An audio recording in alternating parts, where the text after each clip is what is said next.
السلام علیکم پیارے دوستو، تو کیسے ہیں آپ لوگ؟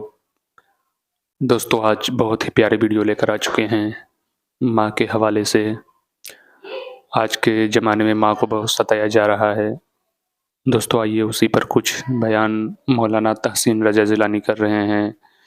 الحمدللہ ان کا بیان سن کر ایمان تازہ ہو جائے گا۔ تو چلیے بنا کسی دیری کے اس بیان کو ہم آپ کو سناتے ہیں، اور چینل پہ نئے ہیں تو اس چینل کو سبسکرائب کر لیں اور بیل آئیکن پہ پریس کر دیں، جو بھی ویڈیو ڈالوں آپ کو نوٹیفیکیشن مل جائے اور آپ دیکھیں اور اپنے اعمال میں اضافہ کریں اور اپنے ثواب میں اضافہ کریں۔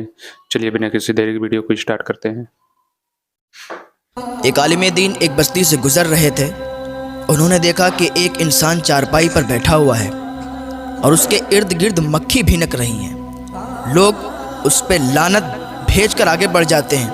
لوگ اس کے پاس سے نکلنا بھی پسند نہیں کرتے ہیں۔ لوگ اس کے پاس جانا بھی پسند نہیں کرتے ہیں۔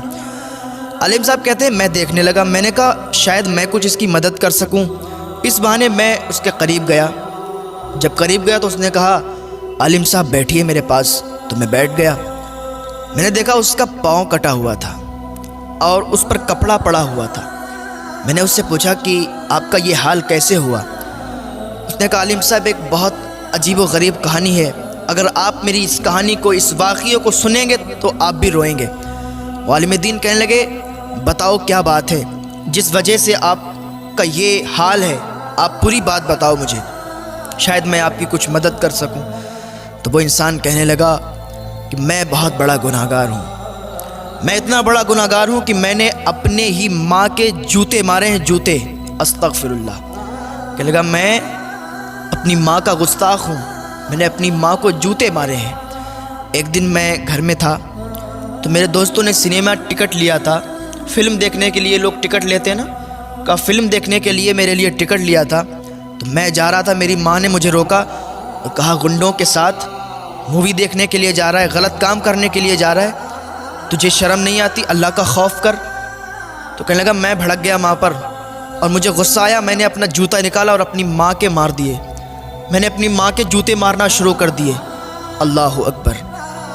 جب ماں کے جوتے مارے نا تو ماں رونے لگی اور اس نے اللہ کی بارگاہ میں ہاتھ اٹھا دیے اور اللہ کی بارگاہ میں فریاد کرنے لگی، اے میرے رب، کیا تو نے مجھے اسی دن کے لیے زندہ رکھا تھا؟ اے میرے رب، کیا تو نے مجھے اسی دن کے لیے، یہ دن دیکھنے کے لیے مجھے بیٹا دیا تھا کہ آج میں بیٹے کے ہاتھوں سے جوتے کھاؤں؟ یا اللہ، میری زندگی بہت ہو چکی ہے، میں نے اپنے بیٹے سے جوتے کھائے ہیں، مجھے اب برداشت نہیں ہوتا کہ میں اس دنیا میں رہوں۔ یا اللہ مجھے موت دے دے، مجھے موت دے دے، اور یا اللہ کسی کو ایسا بیٹا نہ دے کہ اس کا بیٹا اس کی ماں کو جوتے مارے۔ وہ آدمی کہہ رہا ہے اور روتا جا رہا ہے کہ میری ماں میرے لیے بد دعا کر رہی تھی کہ یا اللہ جس نے مجھے جوتے مارے، اللہ تو اسے برباد کر دے، اسے ہلاک کر دے۔ اور یاد رکھیں جب ماں بد دعا کرتی ہے نا تو وہ بد دعا فوراً قبول ہو جاتی ہے۔ ماں ایسی ہوتی ہے، اپنے بیٹے کے حق میں اگر دعا کر دینا تو وہ دعا بھی فوراً قبول ہو جاتی ہے، اور اگر بد دعا کر دے وہ بد دعا بھی قبول ہو جاتی ہے۔ وہ ماں رو رہی ہے کہ میری زندگی بہت میں نے جی لی، مرنا چاہتی ہوں، میں جینا نہیں چاہتی ہوں، میرے بیٹے نے مجھے جوتے مارے، کیا اس دن کے لیے میں نے اس کو بڑا کیا تھا؟ اتنا کہہ کر ماں چلی گئی۔ میری ماں 7-8 دن بھوکی رہی، اس نے کھانا نہیں کھایا۔ 7-8 دن جب بھوکی رہی نا تو ایک دن اس کا انتقال ہو گیا اور وہ مر گئی۔ میں اس دن رات میں سویا تو میں نے کیا دیکھا کہ میرے پیر میں درد ہوا، میرے پیر میں درد ہوا۔ میں نے سوچا اچانک سے درد ہونے لگا، ٹھیک ہو جائے گا، کبھی کبھی ہوتا ہے ٹھیک ہو جاتا ہے، تو آج بھی یہ درد ہونا شروع ہوا ہے، ٹھیک ہو جائے گا۔ لیکن جب صبح ہوئی تو صبح کو دیکھا کہ میرا پیر سوج گیا تھا، میرا پیر بہت زیادہ سوج گیا تھا، وہ دیکھنے کے قابل نہیں تھا۔ میں ڈاکٹر کے پاس گیا، ڈاکٹر نے کہا اس کا آپریشن ہوگا، پیر کاٹا جائے گا۔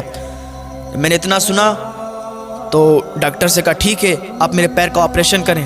ڈاکٹر نے پیر کا آپریشن کیا، پیر کاٹا، اور اب حالت یہ ہے کہ میرے پیر میں کیڑے پڑ گئے ہیں۔ ماں کی بد دعا میرے حق میں قبول ہوئی، میرے پیر میں کیڑے پڑ گئے، میرا پیر سڑ گیا، اب مکھی بھی اس پہ بھن بھناتی ہے، کوئی میرے پاس آنا پسند نہیں کرتا۔ ہر آدمی یہی کہتا ہے یہ ماں کا گستاخ ہے، یہ لعنتی انسان ہے، لعنت بھیج کر آگے بڑھ جاتا ہے۔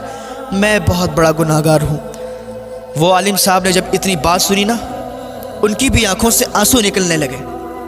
وہ آدمی کہتا ہے عالم صاحب میں اپنے گناہ پر بہت شرمندہ ہوں، لیکن اب معافی کس سے طلب کروں؟ میری ماں بھی اس دنیا میں نہیں رہی۔ عالم صاحب میرے روٹھے ہوئے اللہ کو راضی کر لیں، میں توبہ کرتا ہوں، میں اپنے گناہوں سے تائب ہونا چاہتا ہوں۔ آپ عالم دین ہیں، آپ اللہ کی بارگاہ میں میرے حق میں دعا کر دیں، اللہ تعالیٰ تو دعاؤں کو قبول کرنے والا ہے۔